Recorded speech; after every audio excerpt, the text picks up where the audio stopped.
So it really upset me, really got me depressed, and I decided to drown that with cranberries and vodkas. So that I was a girl drink drunk.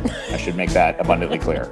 I tried all that stuff. I was like, nothing brown, only clear. Okay, brown, but only on the weekends. Hang on, we'll figure this out. Only in groups. Nope, that isn't a thing. I'm Mayim Bialik, and welcome to my Breakdown. This is the place where we break down all of the things that make us break down. Today we're breaking down addiction. It's Mayim Bialik's Breakdown. She's gonna break it down for you, because she knows a thing or two. And now she's gonna break down. It's a breakdown. She's gonna break it down. We have an amazing interview with John Ross Bowie, an actor and a human. Before we bring in John, a couple housekeeping things. Would like to remind everyone that there is still a quarantine going on, and the gentleman to my right and I share a pod, which is why we are not wearing masks. This is a great time to introduce the man to my right. The gentleman to my right is my second favorite Cohen from Canada. That's right, he's not Leonard Cohen, he's Jonathan Cohen. Hello, Jonathan Cohen. Hello, everybody. And technically, we are distantly related. You and me? Us Cohens to Leonard Cohen. Oh, say more. Although we don't talk about it. It's a distant connection. Jonathan is my co-pilot, my co-creator. He's my partner in crime, and he is going to do some housekeeping before we get started breaking down addiction. Take it away, Jonathan Cohen. Firstly, if you haven't subscribed to the podcast already, consider doing so. And if you're... Don't consider doing so. Subscribe. I mean, I was doing a soft sell, but yeah, they should subscribe to the podcast. If you're listening in audio land and you want to watch the podcast, check out Mayim Bialik on YouTube, which will host all of the episodes. Our website is bialikbreakdown.com. That's BIALIK, breakdown, just like it sounds, .com. There's a section where you can ask Mayim anything. Ask me anything. Anything on mental health or wellness, and she'll answer. I'll try and answer. You'll do a pretty good job. Oh, well, I have faith in you. Let's get started. Let's break down addiction. So maybe you're saying, why are we talking about addiction on a mental health podcast? Because you might see addiction or addictive behavior as a lifestyle choice. Maybe you see it as a moral failing. I don't, but you might. And you might think the same for really any addiction. Think about gambling addiction. Think about marijuana addiction, which is a thing. Happy to explain that later. There's also narcotic addiction to other narcotics. But what about sex addiction? That's also an addiction. And you might think, what's up with sex addiction? Maybe that's just people who really like sex. What's wrong with that? But what I do want to do is talk about some of the neuroscience behind what we know about addiction, and also talk a bit about how both the environment that we come from can impact our mental health to the point that we may be predisposed to addictive behaviors, and also what happens in addiction that then contributes to our mental health in general. I want to start by saying it's not for me to say someone's an addict. I don't choose to call people addicts. It's very possible that people are just very happy, frequent users of something. And it's not the purpose of this podcast to shame people or to say, you have a problem if you meet these criteria. But as I said, I want to talk about addiction as it relates to the brain and to behavior, because that's kind of how I'm trained to think. It's how we're trained to think as neuroscientists. I want to talk about, as I said, some of the predispositions to addiction and a little bit about the mechanisms of addiction, like what's the actual science behind addiction. And when you say mechanisms, you mean the physiology? Correct. In our brain and our body. The neurophysiology, right. The physiology specifically of the brain. And also, I want to talk about what addiction does to a sober brain, meaning how it impacts our mental state. So for many addictions, we do them because it feels good in the first place, and the factors that determine whether you become an addict or not vary significantly, and I'm going to talk about that too. I'd like to remind everyone, it is not my purpose here to diagnose people. I happen to believe that addiction is a mental health concern. I think it's a a national and a global mental health concern. One of the main factors that encouraged me to pursue this podcast was I have many friends who are sober alcoholics and sober addicts, and I've gone to meetings with them and sat in the rooms, as we call them. I've sat in the rooms for many years, and I do not believe that addiction is a choice. I believe that it is a complex allergy to living life sober, and the addictions that we all take on, whether it be alcohol or drugs or gambling or sex, and for many people, sugar and other addictive eating behaviors, those are the things we do so that we feel better about existing sober. So I'd like to put aside the question of, is addiction a mental illness? Does it deserve our attention as a mental illness? And really get into some of the definitions as the neuropsychology community sees them, and we'll go from there. I do want to start with, as Jonathan mentioned, and break down some of the core motivations that drive human behavior. And not just human behavior, but animal behavior, because we are animals. We are animals living in essentially a state of nature. And addiction makes its way into our lives in the first place because we are programmed to seek pleasure, and we are programmed to seek things that help us survive. And you would say, well, if we're supposed to seek things that help us survive, why would we pursue things like drugs that are bad for us? Well, that's because we are very complicated primates and we live in a very complicated world. But the main wiring of our brain is that we are wired and motivated to seek pleasure. This is a Freudian concept, the pleasure principle, and to seek behaviors and actions that are favorable to us. But again, in a complicated world and as complicated primates, it can get a little bit messy. But mostly I'd like us to think of ourselves as, if not cave people, then true primates, chimpanzees. We're very, very closely related to them. When we say drugs are bad, when we do them, and if we're supposed to do things that are good for us, not all drugs are bad. No, not all drugs are bad. And some drugs could be very helpful or mind expanding. Yes. Jonathan brings up a very good point that we also don't want to enter this conversation about addiction with the notion that drugs are bad and that any mind-altering chemicals, which sugar is one, nicotine is another, that I'm not saying that all those things are bad. And of course, in moderation, many things can be good. And drugs in terms of drugs that save lives and drugs that kill bacteria and drugs that hopefully make us get better, if we are struggling with COVID, like drugs are very important and significant, but there are many, many types of drugs that can be abused, both because of the actual chemical properties of the structure of the drug and what it does to your brain. In addition, your predisposition to becoming addicted is something we don't know about when we experiment with a drug. And ultimately, if we're dealing with more of a mental health issue of, I have trouble existing sober, and by sober I mean without ingesting drugs, without having drinks when I go out, then once you ingest once those chemicals are in your system, they introduce a loop in your experience that you don't have to feel that bad way again. And that's where we get that addictive loop, is when we realize, oh, I never felt right until I took that drink. And the issue is not that you needed the drink. It's that there's a feeling that led to wanting to not feel the way that you did. And that's the loop that we talk about. So lest you get overwhelmed with my lack of use of scientific terms, I do want to talk a little bit just so we can kind of touch on, like, what are these words and concepts, and is she making this up? I don't expect you to take notes, but my due diligence as a scientist does make me want to at least roughly sketch out some of the pathways that are responsible for addictive behaviors. How do we know about these things?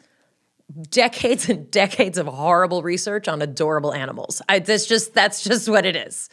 You can get animals addicted to things. You can do it with sugar water. You can do it with methamphetamine. It's not pretty. I don't really want to talk about it. I'm a neuroscientist who only worked with humans, so don't look at me. But what we do know is there's a region of the brain called the ventral tegmental area. The cool kids call it the VTA. And that region of the brain produces a tremendous amount of dopamine. Now, you've probably heard about dopamine. Dopamine feels really good. It's different than serotonin. Serotonin also feels good. Dopamine is the good that we feel when we achieve something. And it is part of a reward circuit. So it's the kind of good that feels like a reward that you get. And when that pathway is triggered, this is literally what my notes say, dopamine goes cray-cray. Cray-cray. A good way to remember what dopamine does is it makes you feel dope. No, that's not what the cool kids say anymore. So the dopamine reward circuit is literally a loop, and there are pathways in your brain. It's not just like a ball of mush. There are pathways in your brain that create literal loops between different structures and different little superhighways. And when you get that feeling of reward, you want to get more of it. That's what that loop is. It's like a self-stimulating and other influence stimulating loop. So you have dopamine in the VTA area. Then there's this pathway called the mesolimbic pathway. And what it does, the mesolimbic pathway takes all of the emotional parts of your region and it connects them to the most highly cognitive parts of your brain. So what you've got is reward, dopamine, cray-cray, and you then are adding emotional content and you're adding cognitive content. So what you now have is the perfect storm. You have the most cognitive part of your brain being emotionally driven to get a reward.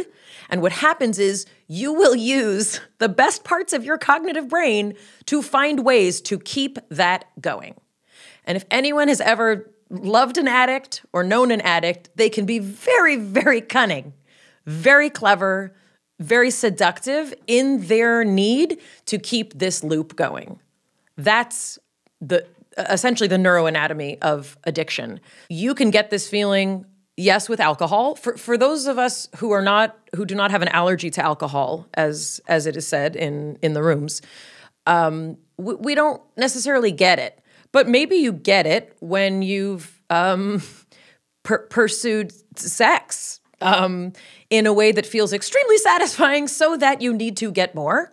That's an example of the kind of reward that dopamine is giving you. It's not just like, oh, I'm very happy, or oh, that feels good. It's like more. That's dopamine. Dopamine is that voice in your head. Many people have this for sugar, for chocolate. It can be that powerful of a drive to kind of pursue that loop. And the brain sees this as necessary. So this is where the emotional part doesn't override the cognitive part. The brain sees this as necessary. So we're essentially acting out what our brains are telling us we should do. This feels so good. Let's get more any way that we can. That's essentially addiction. And the one of the definitions of addiction is continuing a behavior with a substance in particular, where when you try not to have that substance, it is so painful that the only solution seems to be to go back to using that substance. That's addiction. And if you've known anyone who's ever been in withdrawal, tried to quit smoking, that's what that is. Addiction is the thing that lets you say, this is so painful to try and kick this and to let my body be free of it that I'm going to go back to it because it's easier. That's addiction. Regardless of the consequences. Regardless of the consequences. And correct. I think you made a really good point that I was going to ask about, which is that it's not just the drugs. It's a behavior that can drive dopamine. You can be addicted to all sorts of correct shopping, gambling. And, I think also a lot of people are like, oh, I'm addicted to shopping. Like, there actually is a thing where you have a reward circuit activation because of that. And that's a great segue into what makes some people an addict and some people not. Like, how does that happen? So everyone's brain gets stimulated. This loop can get activated. Dopamine gets released, just about roughly baseline, same for everybody. But what makes someone an addict?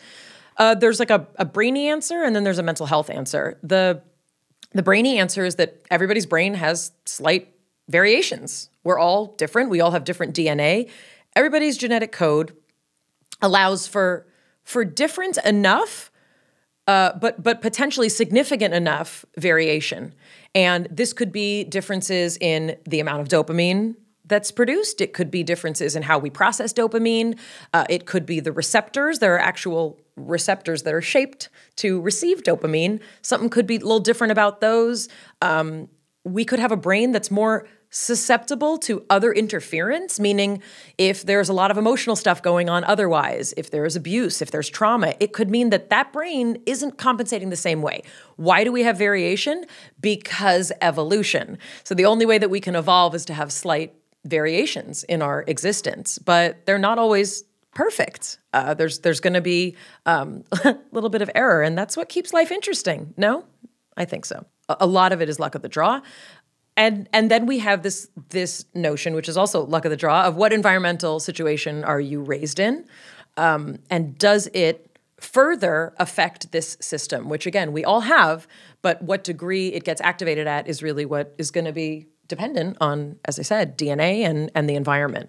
So the short answer, you're like, where's the short answer? Short answer is it's a combination of nurture and nature. That's been true for as long as I think that phrase has been available to us in our cultural vernacular. We could take two people with the exact same production of a certain protein or a certain chemical, and if one grows up in an environment with abuse, we might see a higher activation or a deregulation of that protein. That could be a protein that plays into essentially determining if this person becomes an addict or not. So if two people were to bake, for example, the exact same cake, they have the same ingredients, they have the same equipment, except one oven doesn't work quite as good as the other. Are the cakes going to come out exactly the same? Of course not. Are they going to come out like similar enough? Sure, they'll both be like cakes, but there's going to be differences. And in the human brain, even those slight differences can have very significant consequences. Another note about environmental stressors, when the brain is subject to environmental stressors, abuse, neglect, trauma, especially in, that first year, super important. First year of life, very, very important, but all years are important.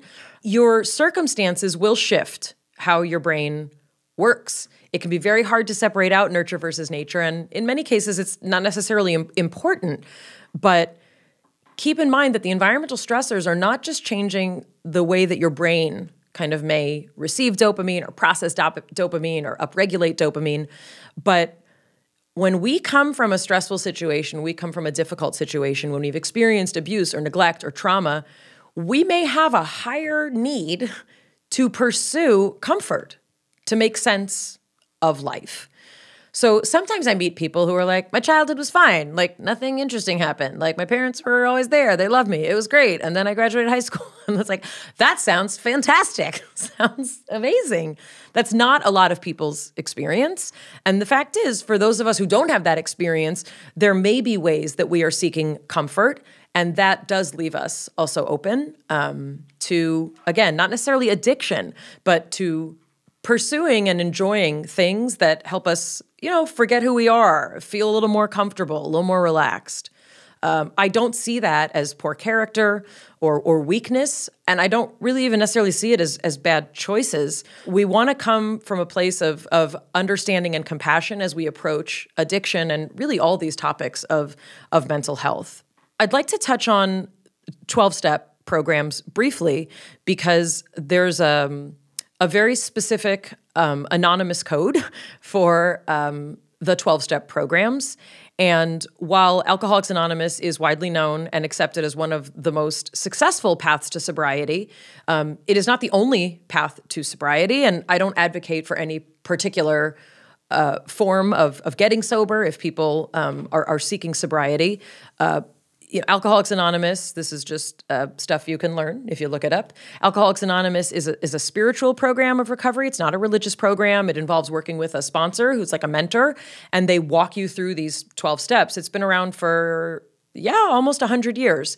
And there are many other ways, as I said, to get sober. I'm going to list a lot of resources on the website, but again, I don't advocate for any particular method of really anything, analysis, or way to get sober. One thing that I do love that I have heard in the rooms, as it were, is that alcoholics often refer to what they're trying to fill with alcohol as the God-shaped hole. And I think it's an important concept, whether you subscribe to 12-step programs or not. The notion is that the problem is not drinking, the problem is being sober. And there is a hole that is, for the spiritual program of Alcoholics Anonymous and other 12-step programs, it is a God-shaped hole, and this is a God of your understanding. It can be nature, it can be the group, it doesn't have to be a deity. But the notion is that you can fill that hole with alcohol, you can fill it with food, you can fill it with sex, yes, you can fill it with gambling, you can fill it with shopping, you can fill it with managing and controlling other people. And while I may be biased as a scientist, I will say that the way that I described addiction for alcohol really holds for all of those other addictions. You're filling kind of that God-shaped hole.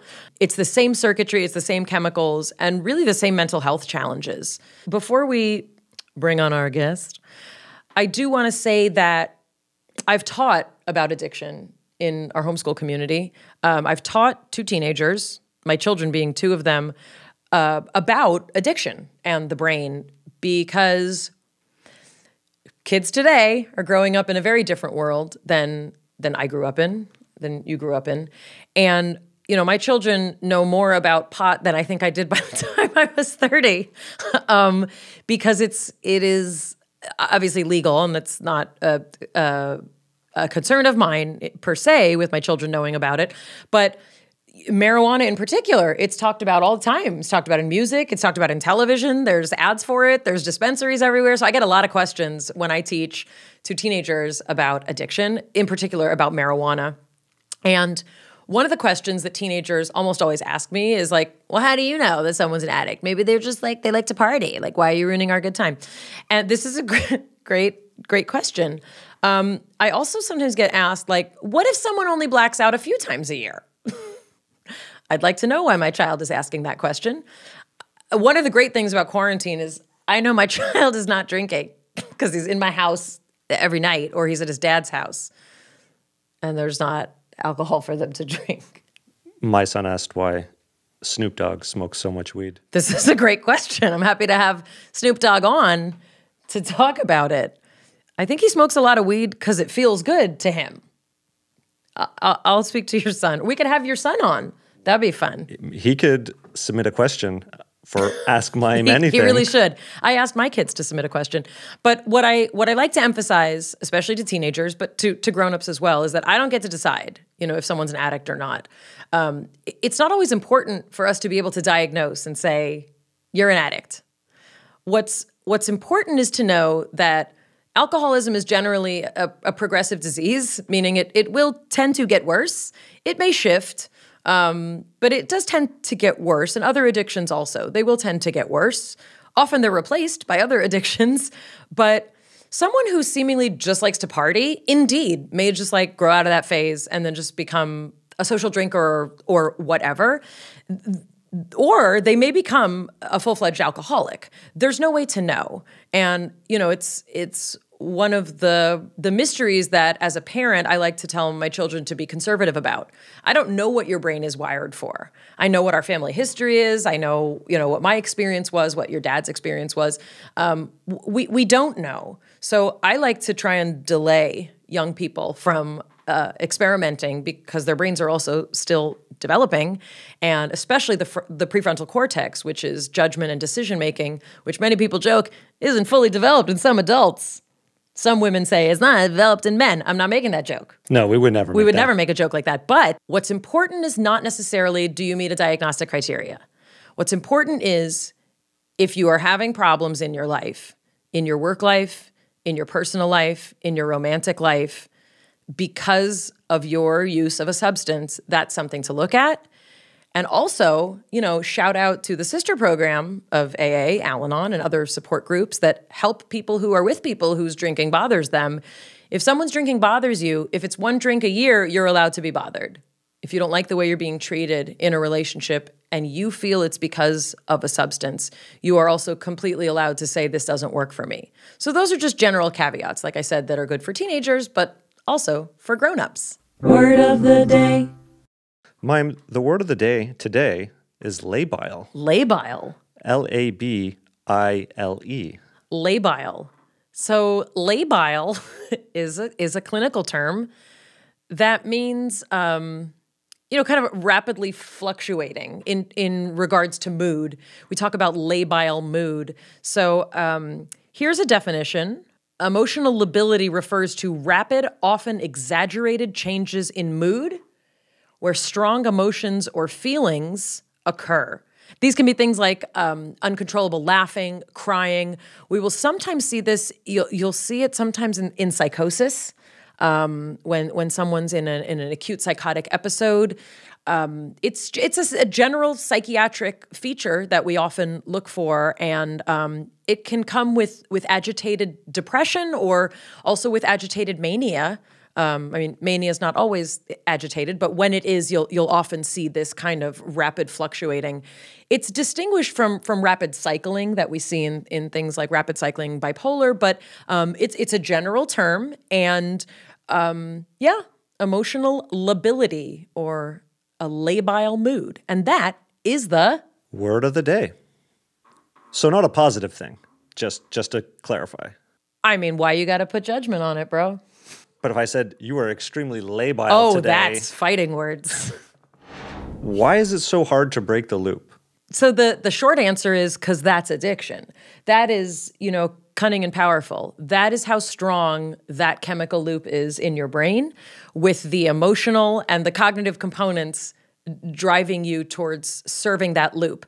And the reason is once that loop gets activated, once that dopamine goes cray-cray, when you stop that, and especially when you stop cold turkey, when you stop that, it is extremely painful. It's painful emotionally because you're now dealing with all the things that you were medicating against. And also, there's a physiological reaction to not having that substance in your body. Anyone who's tried to kick caffeine, we haven't even mentioned caffeine. Anyone who's tried to kick caffeine, not anyone, most people, I don't have a percentage here. We'll pull it and leave it on the website. You usually get a headache and you're in a terrible mood. No one wants to be around you. It's because you're in caffeine withdrawal. I'm a person who sometimes does a sugar, like a flush, a raw flush, where I don't eat processed food or don't eat sugar. I essentially get a headache for 3 days. That's a detox. So take that kind of structure of withdrawal and multiply it many, many, many, many times. And depending on what we're talking, like nicotine, very, very difficult. I have friends who have kicked alcohol and methamphetamines and cannot give up nicotine. It's very, very powerful. Heroin also. Don't mess around with heroin. I heard it's very bad. You heard right, Jonathan Cohen. Every single cell in your body essentially needs to die and forget how much it loves that feeling so that you can be sober. I mean, you're opening up a whole conversation about the cell forgetting and cellular memory, but let's table that for a future conversation. Let's table that, and let's welcome our guest. Break it down. You know what, Mayim? What, Jonathan? I really wish I could get counseling at home online. Jonathan, BetterHelp is sponsoring this episode, and that's exactly what they help you do.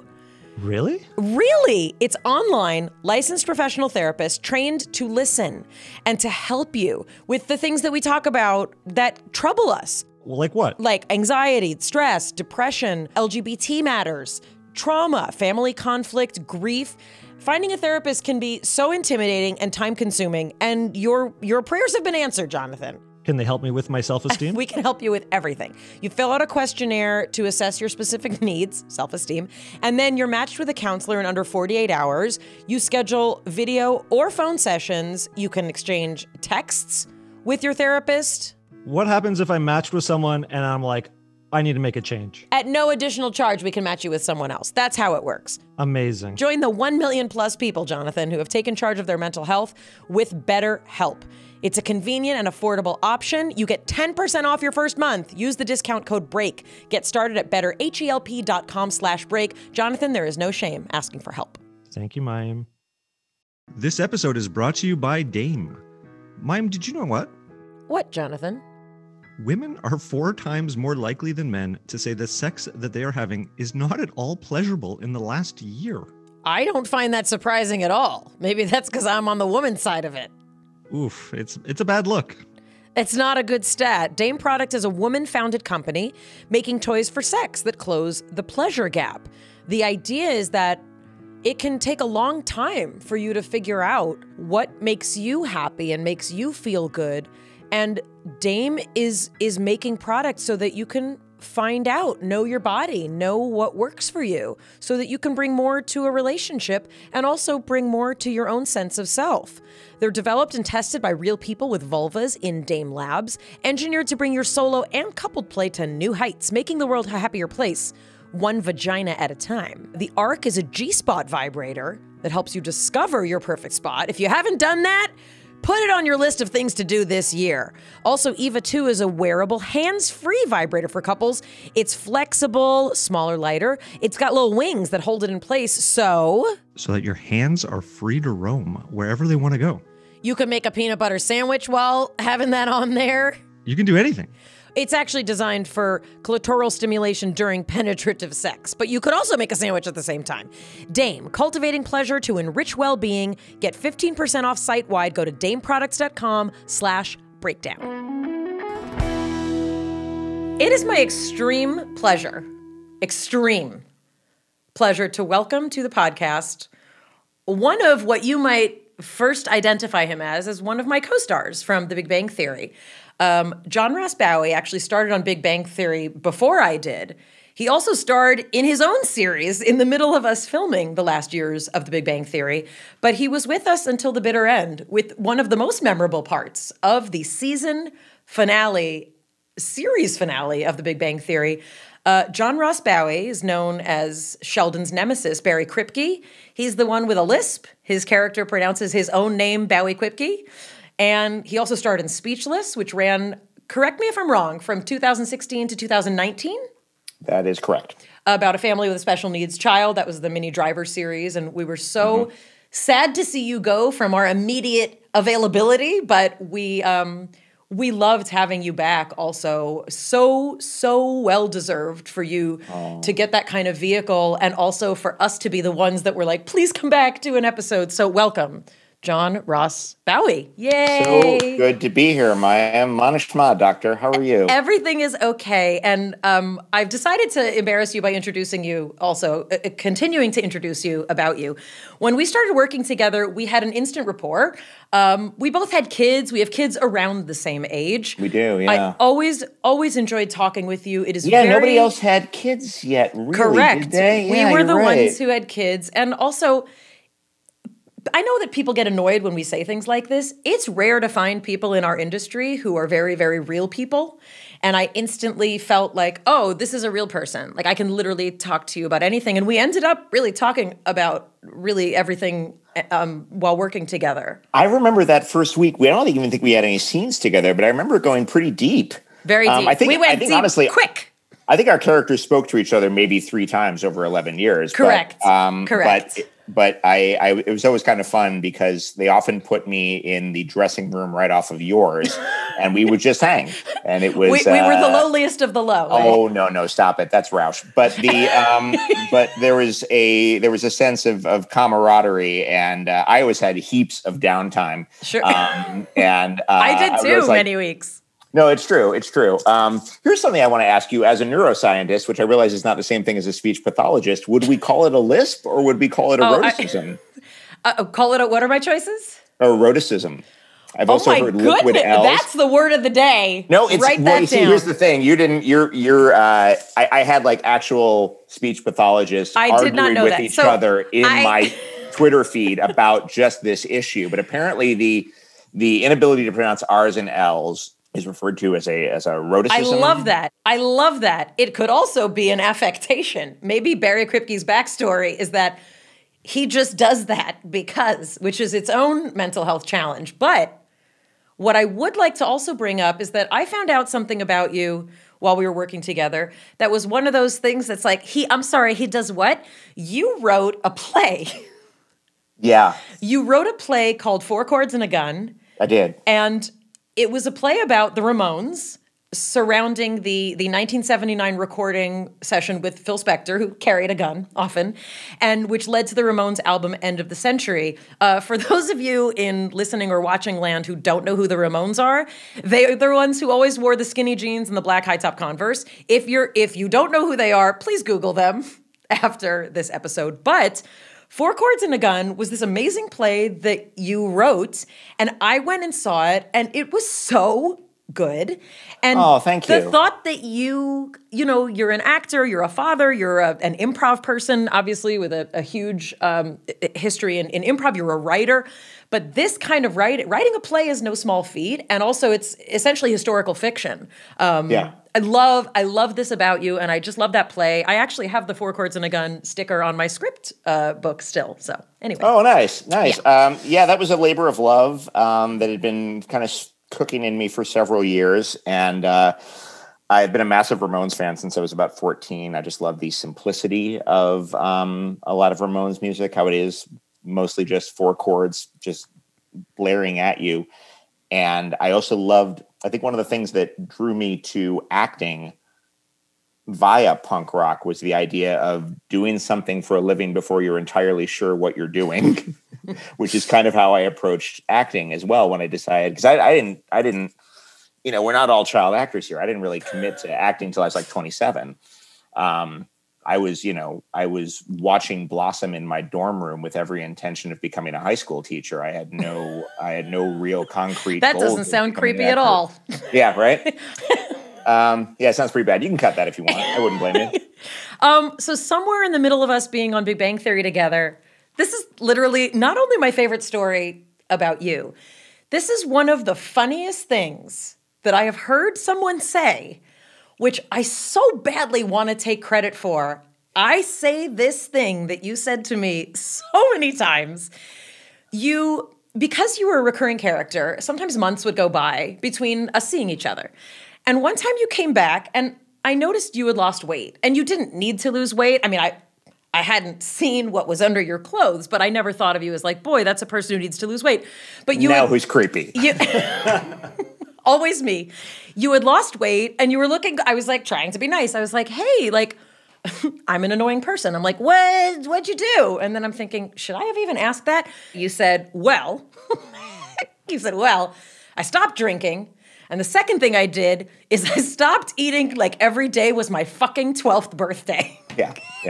It was like, that's exactly how I've spent most of my life eating. That's not true at all. How many kosher vegan 12-year-olds do you know? Please. 2, my own children. All right, fine. You can stand to eat like a 12-year-old a little more often, frankly. Is one of the funniest things that anyone's ever said. So I just wanted to give a shout out because you are very, very funny. You're naturally very funny and very self-reflective as well. I'm really, really grateful for you being here. And as this is a podcast about mental health, I kind of want to warm up, and maybe you can talk a little bit about kind of how you grew up. You were born in Manhattan, right? I was born in Queens, but I grew up in Manhattan from the age of 3. Yeah. So it's New York City in the 70s and 80s. Right. Different borough. What were you like as a kid? Or, obviously no one talked to us about our mental health or mental wellness when we were kids. But looking back, with kind of like the knowledge that you have about yourself now, who were you as a kid? And how did that kind of play into, your later interest in acting, or did it? Well, there was a couple things that led to it. The thing I remember most, and I've been doing a lot of pretty reflective work on myself over the past pandemic, and what has dawned on me is what an angry kid I was. Whether I had a legitimate beef or not, I was just. I was mad at the world. I felt threatened by New York City, which is a wonderful place, and it is my home, and I do miss it. But it was a weird, scary place to grow up. To grow up there in like the 70s and 80s, there was a ton of crime. There was the Son of Sam killings. There was the 78 blackout. There was just a lot of weird stuff going on. And it was sort of like living inside a panic attack for a big chunk of my childhood. The other thing that was interesting about growing up specifically in Midtown Manhattan is that it's the theater district. And I was surrounded by, our neighbors were actors of varying degrees of success. But what freaked me out were the people who weren't making it. You know, we had a couple people who were like, "Oh, that guy's been in a couple of movies, and you know, and she's been on a TV show, and I recognize these people." But there were so many people who I knew were trying to be actors and weren't making a living at it. That even though I was drawn to the idea of a life in the arts, the idea of actually pursuing one scared the hell out of me. I think when you grow up in a small town and all you see are successful actors on the Tonys or the Oscars, you get a real skewed vision of what the industry is like. So it was sort of this push-pull, like the arts are right there, and it is something that people do for a living, but it's also very, very hard to make a living at it. So I think there was a sense of wanting to escape, wanting to kind of get away from myself to a certain extent, coupled with that sort of ambivalence about actually pursuing a life as an actor. But I mean, it all got me here. It all got me onto a podcast with Mayim. So at the end of the day. So what did you like to do? I mean, what was this anger? Were you like an angry musician? Were you an angry poet? Were you an angry breakdancer? Like, tell us what that anger looked like. Or vandal. Were you an angry vandal? It was the 80s in New York. We went out 3 o'clock in the morning and went graffiti tagging a little bit. I don't know what I was trying to prove. I was, you know, it's this sort of weird, like, I will make my mark. I will make my mark. It will be anonymous, but I will make my mark. I got really into punk rock at 14, and it didn't make me angrier. It just sort of gave a direction, or it validated my anger, or it made my outside sound like my insides, maybe. Does that make any sense? Yeah. You know, I just, that sense of like really simple mono rage just kind of, it spoke to me somehow. And yes, I'm afraid I was a poet, but all that stuff was lost several moves ago. And you're welcome, America. No one will ever see the poetry I wrote when I was 16, and you're all better off for it. I honestly think it would be like an airborne toxic event if my poetry from ages 15 or 16 saw the light of day. I think it would be a contagion, the likes of which we haven't seen even now. But yeah, so I was kind of an angry kid, and What were you angry about? I don't know, what do you got? I was mad at I was mad at my parents for getting divorced. I was mad at the city for what struck me for constricting my movement. You know, there were blocks that I was simply not allowed to visit. I grew up 3 blocks from the Deuce, from 42nd between 7th and 8th, and was not allowed. I didn't set foot on that block till I was like 20, because it had just been drilled into me that, like, you do not go on that block. And my parents were, you know, legitimately concerned, but there was still just a sense of constriction on so many levels that I felt very kind of trapped in, you know, the biggest, most vibrant city in the United States, and I think that paradox, I couldn't put a word to it, but it still freaked me out a little bit that I was so boxed in. Around 4th grade, I started to get these really horrible dizzy spells that sent me to a neurologist. They sent me to an ear, nose, throat guy, or an ear, nose, and throat guy rather, to see if it was something wrong with like an inner ear problem. And finally, they sent me to a psychologist who was like, yeah, this kid's incredibly anxious. Oh, how old were you when your parents got divorced? I was 7. The dizzy spells kicked in when I was around 9. And they kicked into overdrive. And what I really should have done, they really should have sent me to a therapist. What they did instead was send me to self-defense classes, which wasn't bad. No, it helped. Exercise is good. Exercise is definitely good. But I definitely should have talked to a professional. Wow. We've already alluded to the fact that I quit drinking. It was a lot of very textbook adult children of alcoholic behavior. My dad was a drinker, and I've been pretty candid about that. But there's a sense of sort of anger and resentment and ego, but also self-loathing, and there's all this wonderful little cocktail that comes from a lot of us who grew up in houses like that, because, you know, Dad wasn't he wasn't a blackout or anything, and he didn't vanish for days at a time. He was just a pretty garden variety white collar drunk, but it still created a sense of instability. What did your dad do? He was a customer service manager for a national paper company. And if it sounds a little bit like what Michael Scott on The Office does, it should. He was also, like Michael Scott, presumed he was the funniest guy in his office. I think he deep down wanted to have a life in the arts, but didn't think it was a stable thing to do, and kind of suppressed that stuff. And I think was pretty ambivalent about me pursuing it as a living. I mean, I think he was proud of me, but I think he struggled with it too.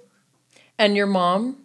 My mom was a housewife until a divorce, and then she had various jobs in publishing. A lot of secretarial stuff, but then she ran a company for a few years. And then when she passed, she was still working as a sort of a personal organizer for hire. Wow. She was sort of like helping, she was in her 70s, but she was helping people who were even older who were like, I don't know how to set up my email. And my mom was like basically tech support, which is really like, is the blind leading the deaf. And a number, I don't know how she got herself into a position where she was like, I will fix your computer problems. But there she was, because she was dealing with people who were even more baffled than she was. She was mostly in publishing for most of my adolescence. Were you aware that you grew up with alcoholism? Or was that kind of upon later reflection? I was aware that I grew up with alcoholism. I wasn't fully aware of the complete spectrum of alcoholic behavior. Alcoholism to me, until pretty recently, actually, just meant drinking too much. Right. And once you take that out of the equation, well, you've stopped drinking. So what's the problem? You know this about me. I'm pretty square, pretty square over here. Did not drink until I was 21. Me neither. Yeah. Me neither. Oh, so tell us a little bit about sort of like, what was your history? What was your experience with alcohol? And specifically, I'm curious about what it felt like. Meaning, what did it make you feel like? Do you know what somebody means when they say they were straight edge? Mm-hmm. Okay, so I was straight edge in high school. And there was a massive straight edge hardcore scene in New York. Explain straight edge for the people who don't know. I won't go into the broader minor threat history of the term, but it's just means you don't drink, you don't smoke, and you don't do drugs. And there's adherents who also take it to include veganism. There's people who take it to include abstinence, which I didn't, and either of those, veganism or abstinence. But I did not smoke, I did not drink, and I did not do drugs. And there was a sense of pride around straight edge, meaning... There was a sense of arrogance about straight edge. Pride is a gentle way to put it. What straight edge was you can still be cool and have street cred and not drink, smoke, or do drugs. They weren't square. There was a straight edge skinheads faction where I grew up. I grew up here in Los Angeles. But straight edge was like, they were almost cooler for being straight edge. Well, they certainly tried to be, yeah. There was a real sense of, I used it for a couple of things. One, I used it to distinguish myself from my father. It struck me as like, for my vision of teenage rebellion, I would listen to punk rock, which my father didn't enjoy, and I would abstain from alcohol, which my father really enjoyed, and that would be my two-pronged approach to teenage rebellion. And it was also a bargaining chip, because I'd be like, yes, I will be out late. I'm going to go see a show at CB's tonight, but I will come home sober. I will take a cab and I will come home sober. And that was a valuable bargaining chip growing up in a crazy city. But when I was 22, actually, not 21, 22, I wasn't Mormon. I had a sip here and there, but you're going to get letters from Mormons.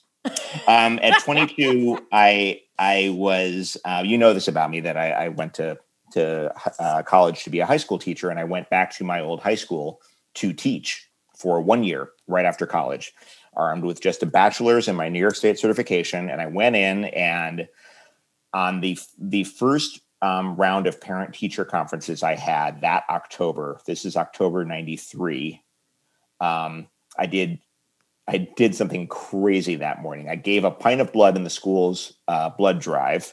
I just thought it was a good thing for a young, healthy teacher to do. I went into the parent-teacher conferences. I had 60 students, about 5 or 6 sets of parents showed up. That got me super depressed.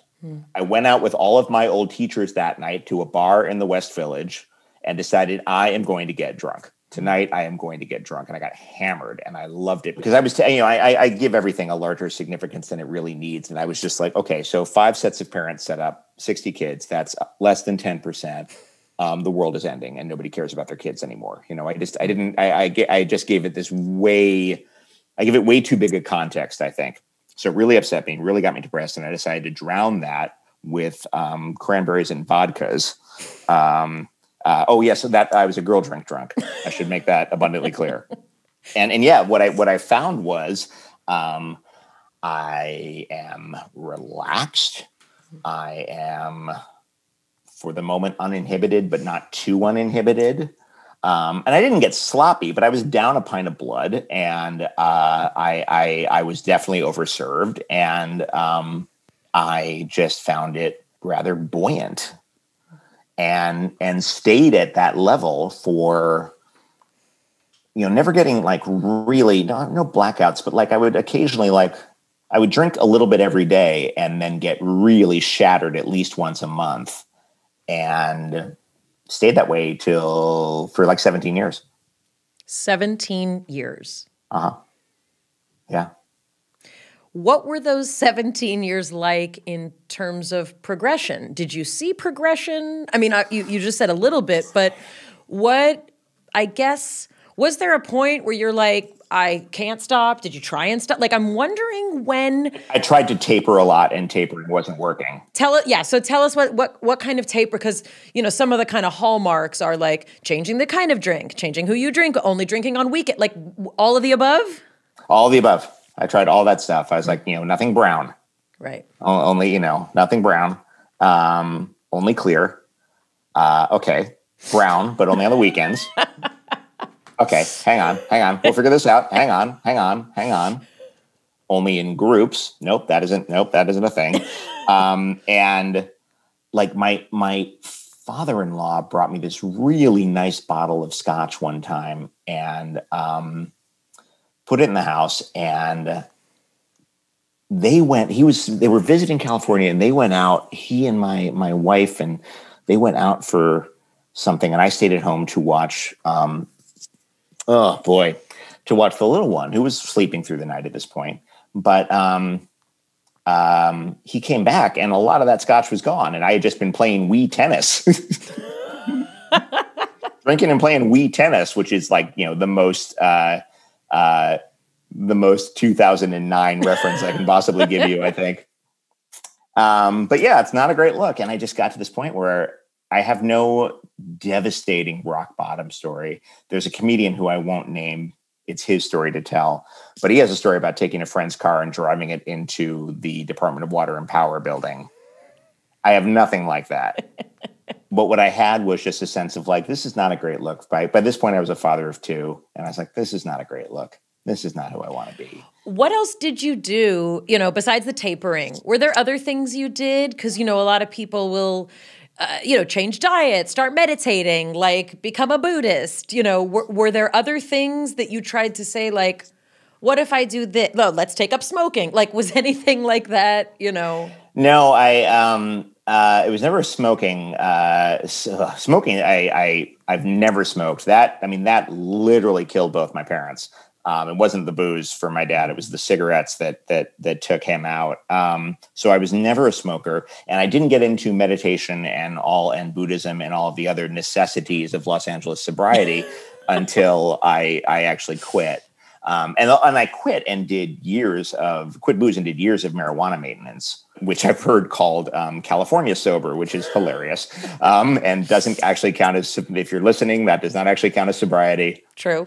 That does not count as sobriety. It's cute and it's funny, but it does not actually count as sobriety. So yeah, it wasn't until I had a booze-sized hole in my life that I started going to stuff like hot yoga, which I was doing at a fairly decent clip before the pandemic wrapped it all up. Mm-hmm. Were you doing any hot yoga? Yes, I had just started before the pandemic, and actually it is a mental health related issue.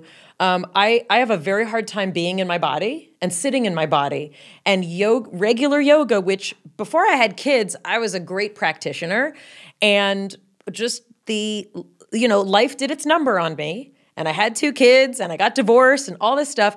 And I could not sit in yoga, and I'm not talking about like the good kind of crying. Like it's like deep shame and horrible inability to stop comparing and despairing. Oh, and also, like, for anyone who's not from Los Angeles, doing yoga in Los Angeles. It's a different beast. Okay, John, you are far better with words than I. What's it like doing yoga in Los Angeles? And pretend you're a woman for a second.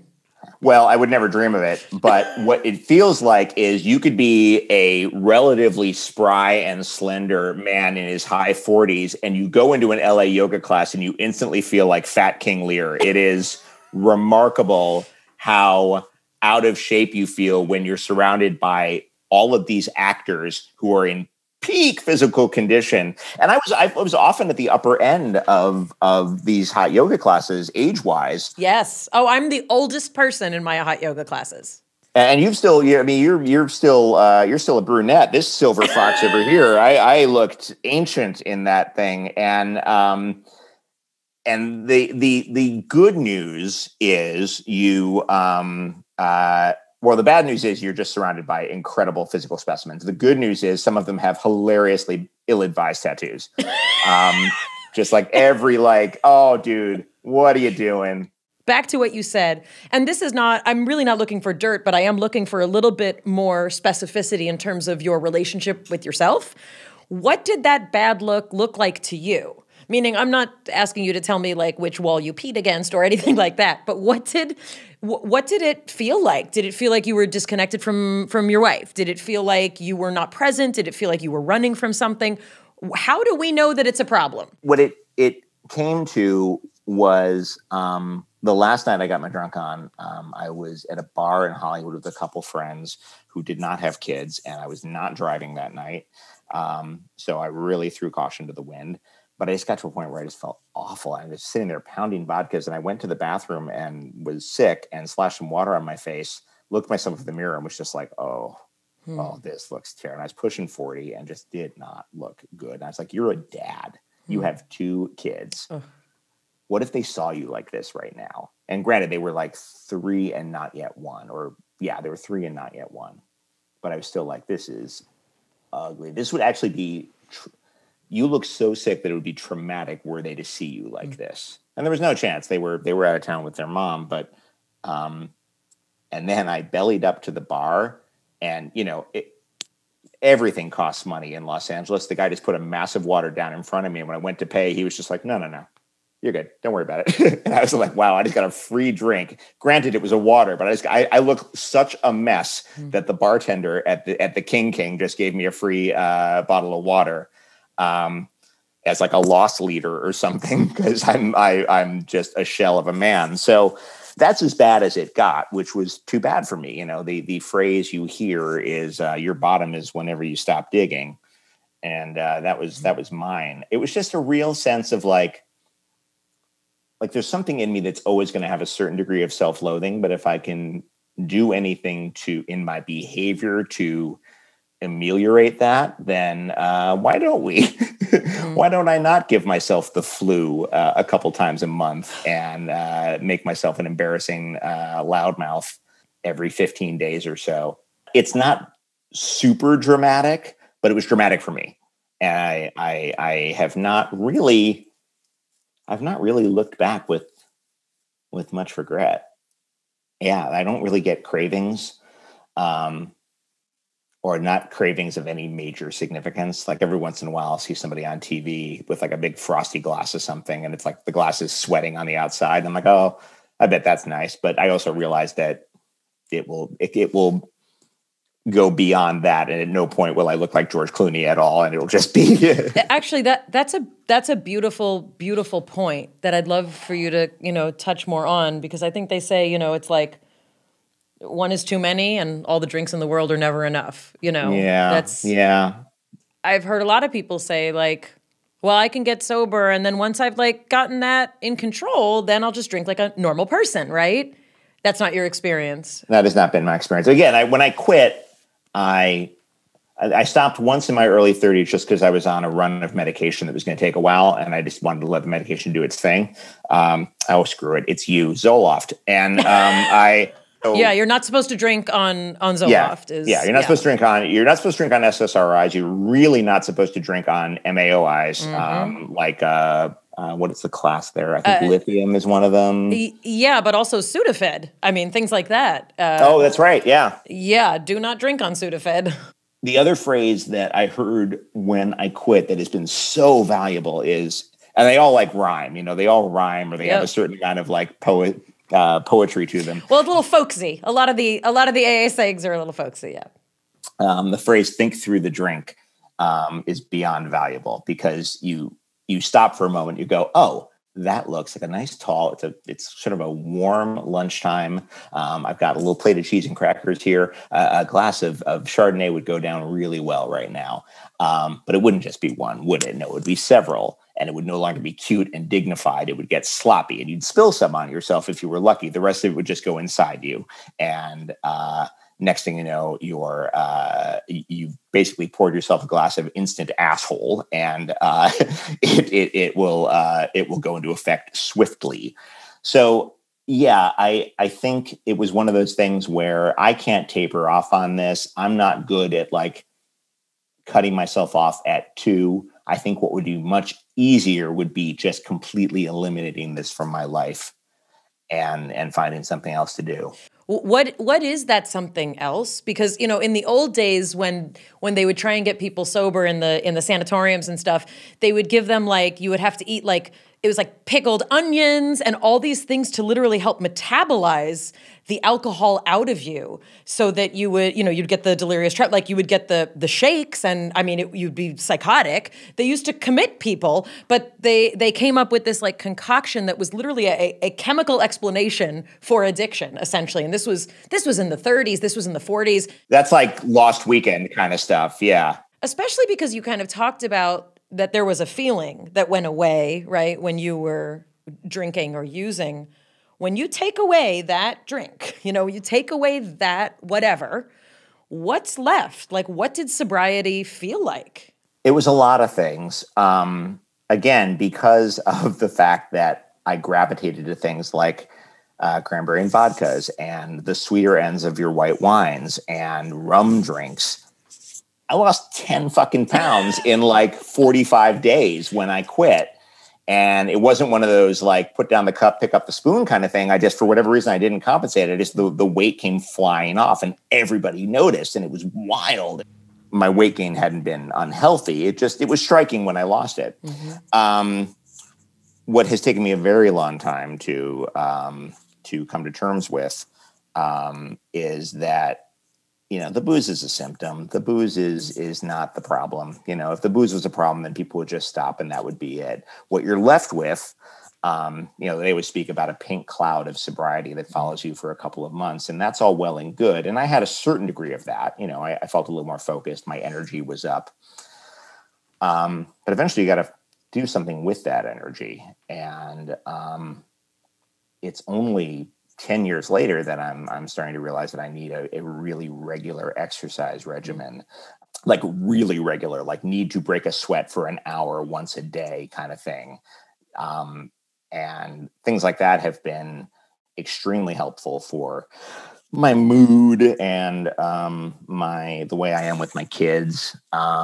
Because what I was left with was this weird anger. And I remember when I quit 10 years ago, that's when I started my awful habit that I'm just starting to curb now, my awful habit of getting into political arguments online, which is disastrous and does no one any good. That's the adult child of the alcoholic in you also. That is turning the focus on other people and engaging that way instead of having to, yeah. And it's the adult child of a particular conservative alcoholic. As well, too. There's a little sense of like, my father is no longer with us and would never have joined Twitter anyway, but hear this. Well, and it's funny you said that, because what I hear from a lot of people in the rooms of Al-Anon is that they don't, people who grew up in alcoholism, for example, they don't connect the fact that they scream at people routinely in their car, or if someone gets their order wrong, that they are rageful, or if someone annoys them at work, they cannot let it go. And that kind of rage, often, I'm not saying everyone who's a road rager was raised in alcoholism or, could benefit This from guy alcohol. was. Correct. Right. No, but I think that's so interesting because I think especially the climate that we're living in, we have so many opportunities of where to put that. You're very funny on Twitter, which I enjoy a lot of your rants. I've left, actually. I've left No, them but off I'm Twitter. saying in my past experience with you, I enjoyed very much your musings. Oh, well, Yes. thank you. There came a point where I realized I was probably not going to shift the temperature of the nation with my 50,000 Twitter followers, so decided it would be best to abstain. I'm still on Instagram. My policy now is I don't start fights, but I do tend to get kind of nasty if someone starts with me. Or me. You've defended me. I should. That's terrible, though. What am I doing commenting on your feed? That's Solidifying our ridiculous. friendship. Well, all right, lovely. But I always watch, I watch you and Jim never engage. Galecki engages, and Melissa stays out of it. Yeah. Simon's off social media. I haven't seen him forever. Simon, I have no idea if Simon's alive. He is. Bite your tongue. He's not on social media, so he might as well be passed away. And then Kunal is amazing right now. Kunal's on this. Spreading wisdom.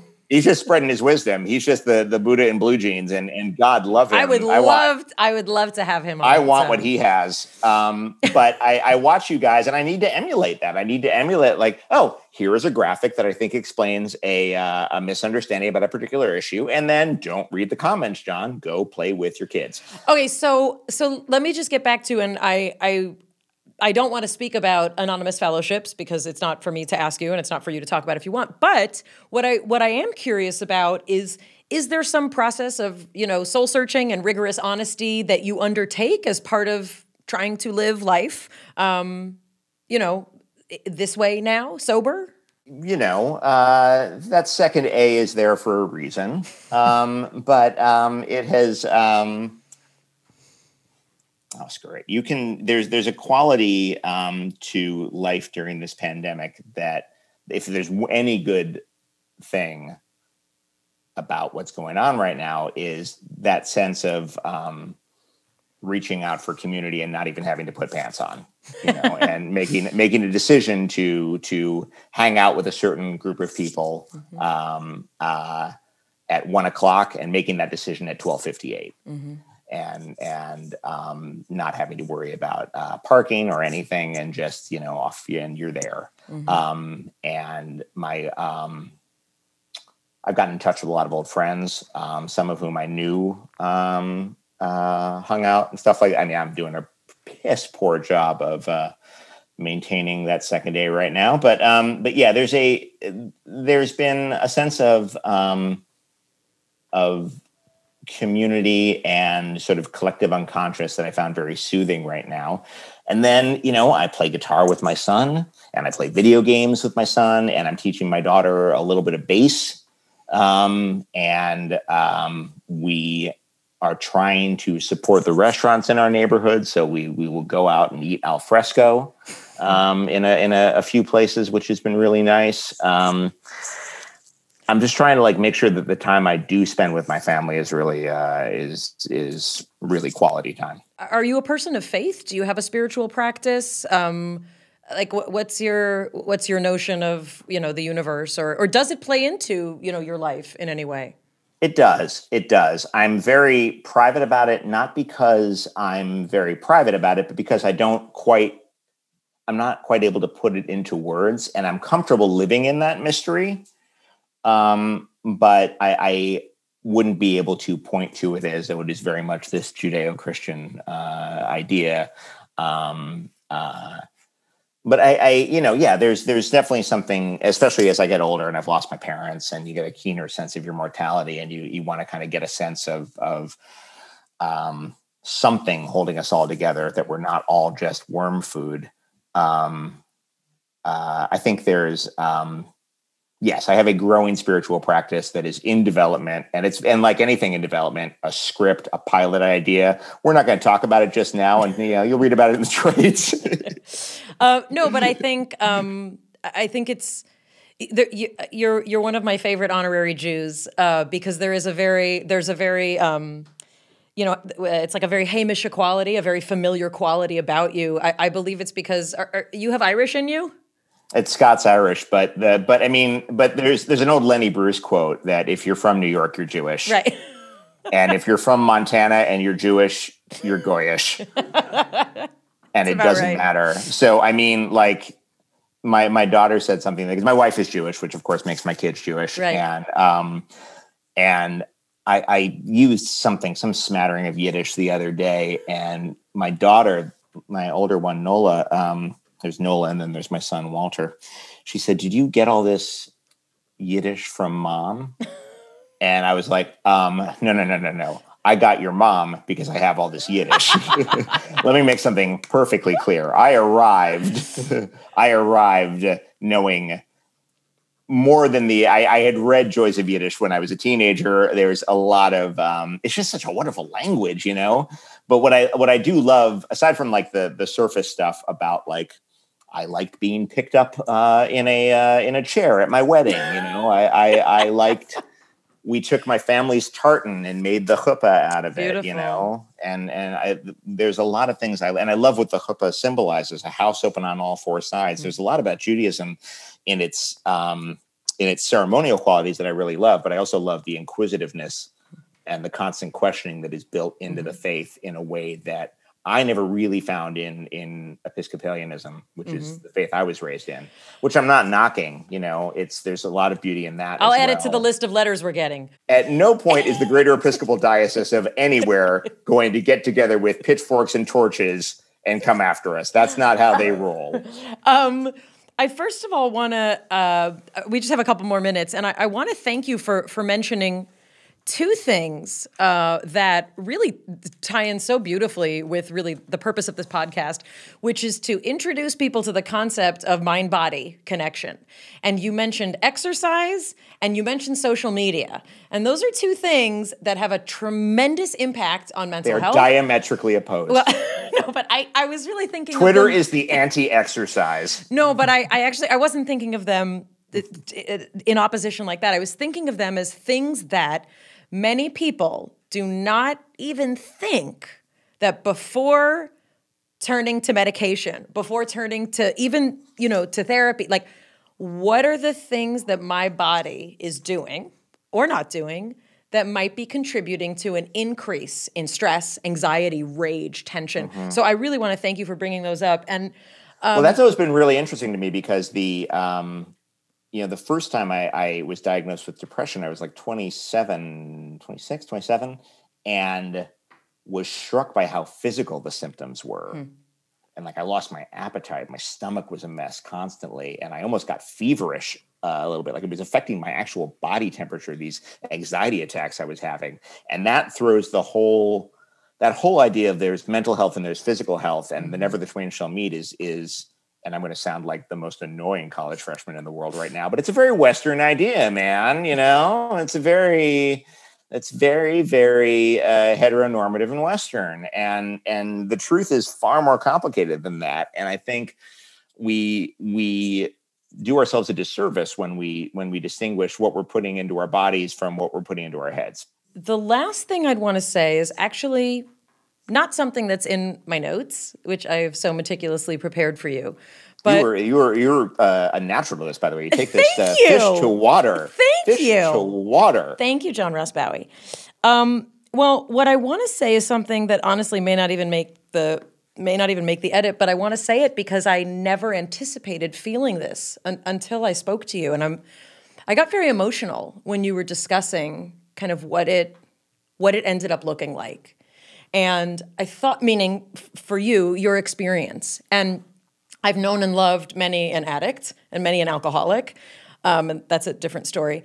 But what struck me so much is that, you know, I'm a person who came into your life, you know, didn't know a lot of these things that were happening for you and with you. But when I hear you talking, and you are someone that I respect, and you're someone that I really care about. We've shared a very specific spiritual experience where I witnessed my higher power, and we were in the same room. Wow. Hearing you being in a state of discomfort and pain is so painful because I care about you. And the notion that there was a time when you did not feel, that you could handle life without those things is it's very moving to me to hear you reflect on that, because I know how much you are committed to your family and to your kids, and you've had a tremendous impact, on an aspect of pop culture history. You are you're a talented and accomplished person, but what I'm so grateful to you about is for being so courageous to share those other parts of you, because that's literally how that stigma gets released. But I was really not to make it about me, because I like to make things about me, but just the notion also that like I would never want you to suffer or anyone to suffer the way that you did. And especially as a parent, anytime my kid's like, I'm feeling really sad, I'm not taking interest in hanging out with my friends, I'm like, is this it? Is this my red flag? So I'm very grateful for you sharing not only what it looks like now, but the journey that it took to get you here, because I'm so grateful that I get to love you sober. I'm so grateful that I get to see the parts of you that feel realized and seen. It's very powerful. I really appreciate you coming and playing today. And I'm all. You're all verklempt. Yeah, I'm very verklempt. That's lovely. I feel the same way about you. I've always found you very easy to talk to, right from the get-go, and I am doing okay. Good. And I'm doing better having had this conversation with you. Oh, John, that's so awesome. Thank you. Thank you. Thank you for helping us break down addiction. It's one version. I hope you all enjoyed that conversation that I just had with John Ross Bowie. And I'm very, very grateful that he came on and shared so intimately about his experience. So that was awesome. I was in college and grad school for a long time. I did 5 years undergrad and 7 years in grad school. And those were really the first years that I saw a lot of drinking, meaning I saw other people doing a lot of drinking. I was never have been a big drinker myself, so I was often the sober one and the lucid one for many uncomfortable and sometimes dangerous situations that I was in. And it's true, a lot of people are partiers in college or even in high school, and they eventually curtail it or stop their drinking and go on to have a beer or a glass of wine here or there, and it's not an issue. And I'd like to repeat, it's not for me to diagnose anyone, either with this episode of this podcast or with what I'm about to say, but I do want to do a You Might Need Help If regarding addiction and particular drinking. And I am not listing these things to make you feel bad, to shame you, or to tell you how to live your life. I'm simply going to list some of the general diagnostic criteria that are used to start a conversation with yourself about if you might want to look into your relationship to alcohol in particular. So, you might need help if. You might need help if you drink to get drunk, meaning it's the feeling of drunkenness, that the disappearing, that numbing out, that lack of worry or anxiety, or the joy of not feeling like yourself, meaning wanting to just escape who you are. If that's what's driving you to drink, you might need help. If you are pursuing the feeling of getting drunk or that experience, you might need help if you drink so much that you throw up and continue drinking. You might need help if you drink and pass out or black out, meaning that there are periods of time that you do not remember what happened.